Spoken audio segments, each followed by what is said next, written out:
देखिए, फोरकास्टिंग का मतलब क्या है?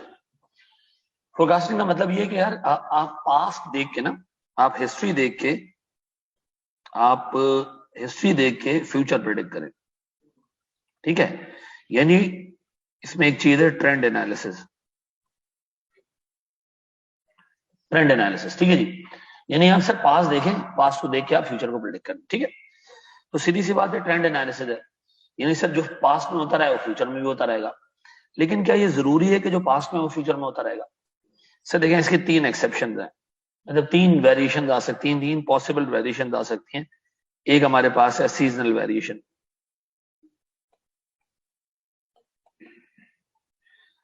सर ट्रेंड एनालिसिस आपको ये तो बता सकता है एवरेज क्या आ रहा है, लेकिन सीजन में बाजुकात एवरेज से चीज ऊपर या नीचे चली जाती है। ठीक है जी। तो कुछ चीजों का सीजन होता है और बहुत सारी चीजों का सीजन नहीं होता।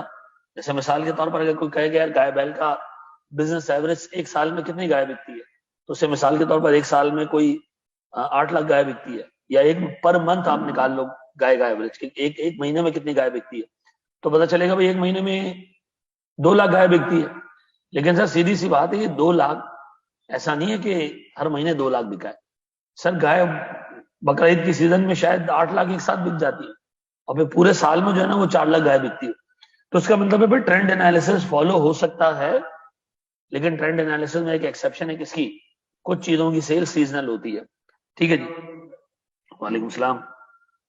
फिर सर हमारे पास है सिक्लिकल सिक्लिकल वेरिएशन। भाई हमने पिछले 5 साल का एवरेज निकाला ये देखने के लिए कि हमारी सेल्स कितनी है। पता चला जी हमारी सेल्स आ रही है एवरेज 200 मिलियन रुपए पर ईयर। ठीक है जी। तो हम ये प्रेडिक्ट कर रहे हैं कि ये 200 मिलियन आगे भी होगी। लेकिन हमें पता चला कि यार जो 200 मिलियन पर ईयर हमने निकाला हिस्ट्री देख के, हिस्ट्री में टोटल बूम था, आगे आने वाला रिसेशन, तो ये ट्रेंड एनालिसिस फॉलो नहीं हो पाएगा। ठीक है ना? दो हमने किए हैं, पांच पांच पिछले 5 सालों में 2-2 लाख 2-2 मिलियन रुपए की सेल्स की हैं, लेकिन सर वो किसी और साइकिल को रिप्रेजेंट कर रहा है। अब बिजनेस साइकिल चेंज हो चुका है, हम जा चुके हैं किसमें? रिसेशन में।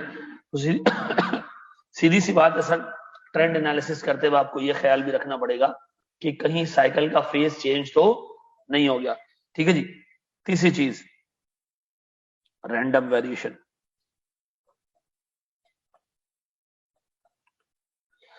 देखो मुझे एक बात बताओ, पिछले पाकिस्तान के 25 साल की सीमेंट की सेल्स निकाली जाए ना, तो पता चलेगा जी पाकिस्तान में से, मिसाल दे रहा हूं, 1.25 मैट्रिक टन सीमेंट बिकता है साल का। ठीक है, ये एवरेज हमारा।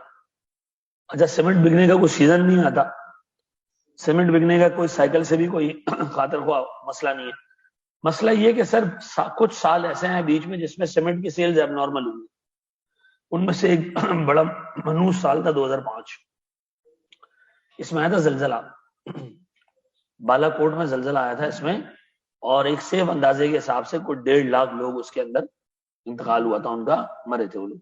और सेफली कोई तकरीबन 70 से 80 हजार के करीब घर जो है वो, या जो बिल्डिंग्स है वो मिसमार हुई थी। तो मुझे बताओ इस साल जब तुम सेल्स देखोगे तो ये क्या होगा? सिग्निफिकेंटली ज्यादा होगी।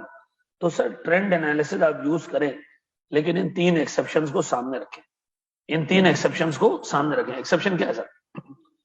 सीजनल वेरिएशन आ सकती है, नंबर 2 सिक्लिकल वेरिएशन आ सकती है, आपका ट्रेंड किसी और साइकिल को दिखा रहा है और फ्यूचर में साइकिल कुछ और आने वाला है। डन।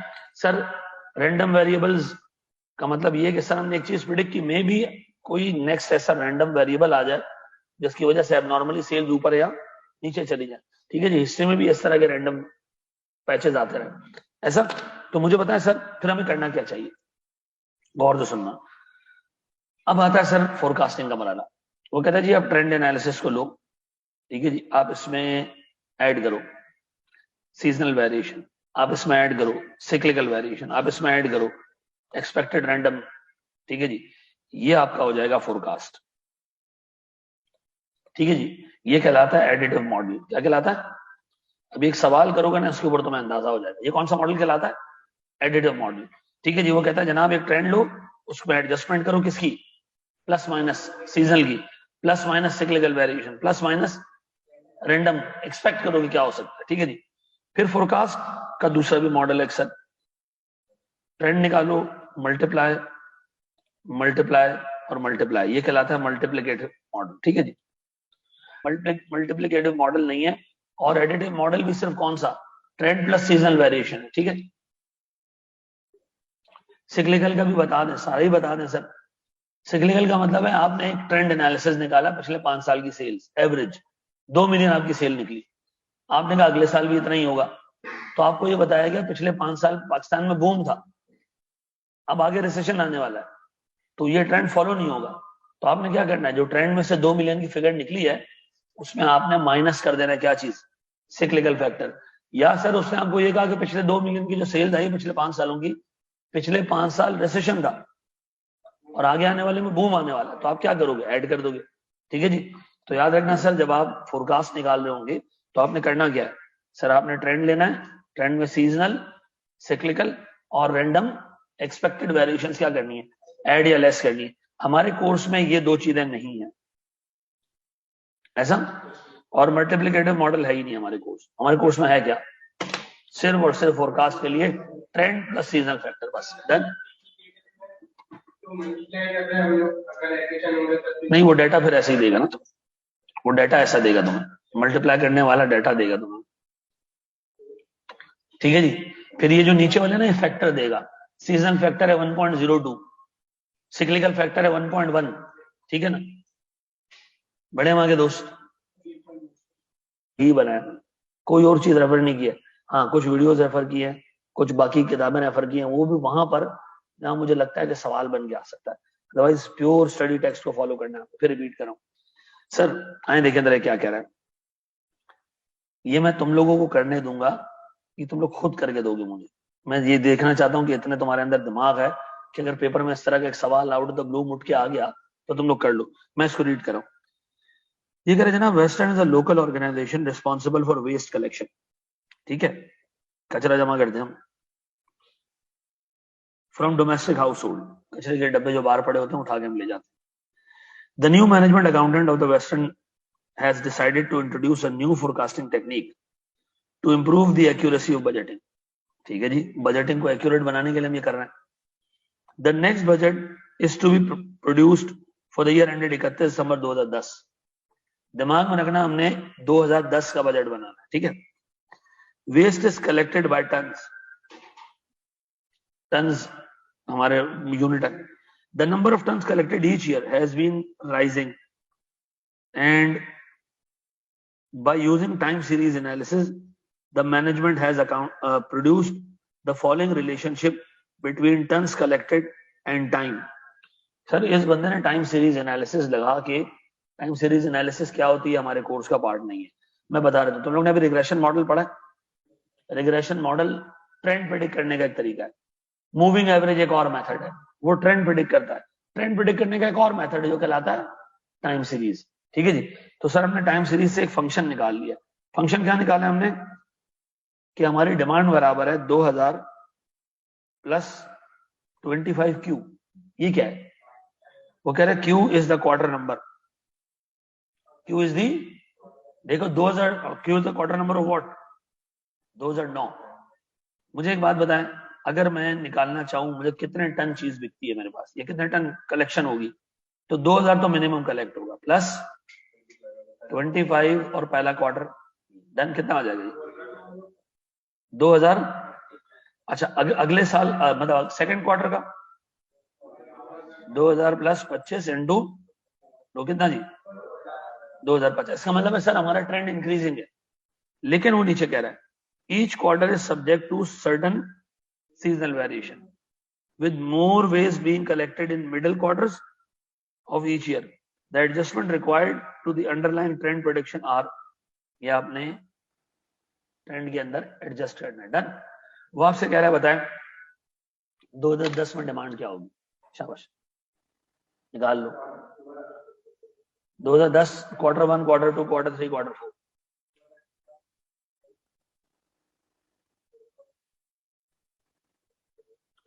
जी निकाल लिया। सुनिएगा दोस्त, सबसे पहले G T for quarter 1 2010 quarter 1,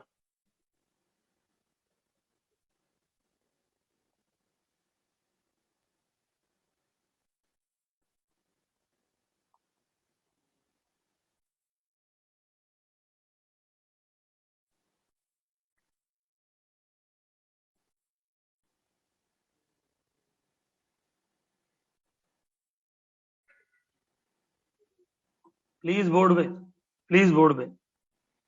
मेरे पास 4 क्वार्टर आ गया, ठीक है। पहले क्वार्टर में सर 2000 प्लस 25 इंटू 5 क्यों?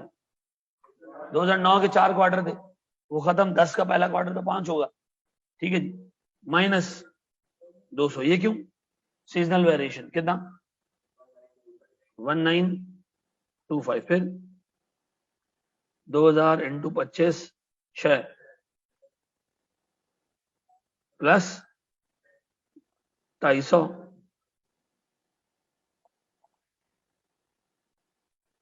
2000 इंटू 25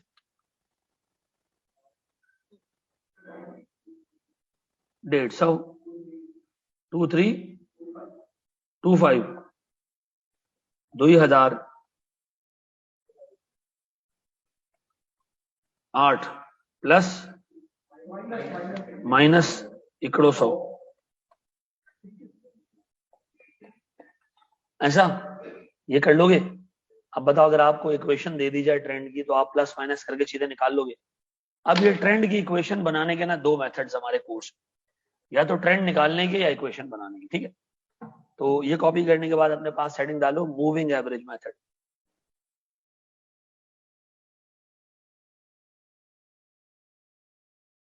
चले मेरे बच्चों आगे जाते हैं। सुने दोस्त, एक चीज है मूविंग एवरेज। देखो मूविंग एवरेज है क्या? सर मेरे पास ना पास्ट का डाटा है,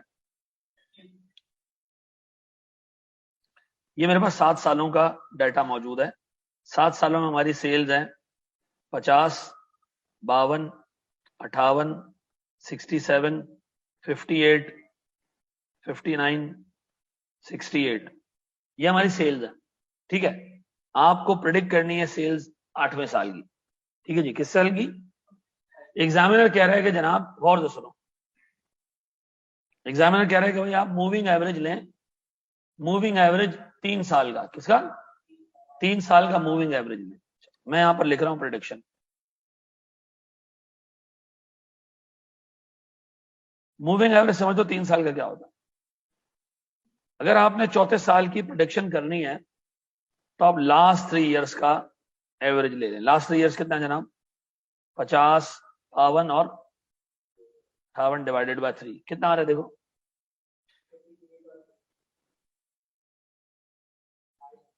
कितना? 53 पॉइंट। अच्छा मुझे एक बात बताओ, ये गैप क्यों आ रहा है? कोई भी रीजन हो सकता है। ये हमने तो प्रिडिक्ट किया ना 53.3 होगा। हमने जब ये 3 देख लिए थे, तो हमने चौथे को ये प्रिडिक्ट किया, ठीक है जी। सीजनल वेरिएशन हो सकती है, रैंडम वेरिएशन हो सकती है, सिक्लिकल वेरिएशन हो सकती है। ट्रेंड ये है कि 53.33 आना चाहिए। अब एग्जामिनर अगर तुमसे कैलकुलेट करवाए और तुम्हें दे दे डाटा कि सीजनल वेरिएशन इतना है, तो वो ऐड कर दोगे इसके अंदर, पक्का? अब बताएं जी, अगले साल की प्रोडक्शन अगर मैं करने जाऊं, तो फिर आपको ये 3 लेने चाहिए। कितने देखें?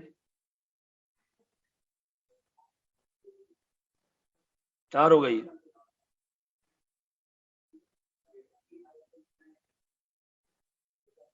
कितना? 59। ऐसा करीब करीब आ गया। फिर अब सर ये 3,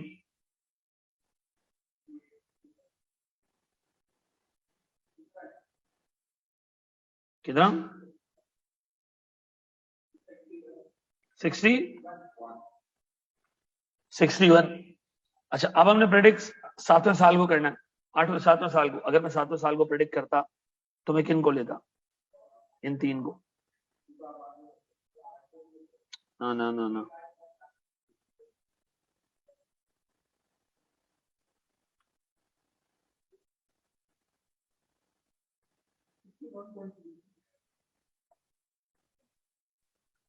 $61.33।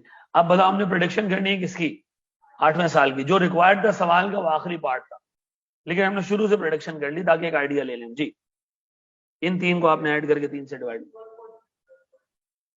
61.67। ये हमारा अंदाजा है कि 8वें पॉइंट पे होगा, ऐसा पक्का जी।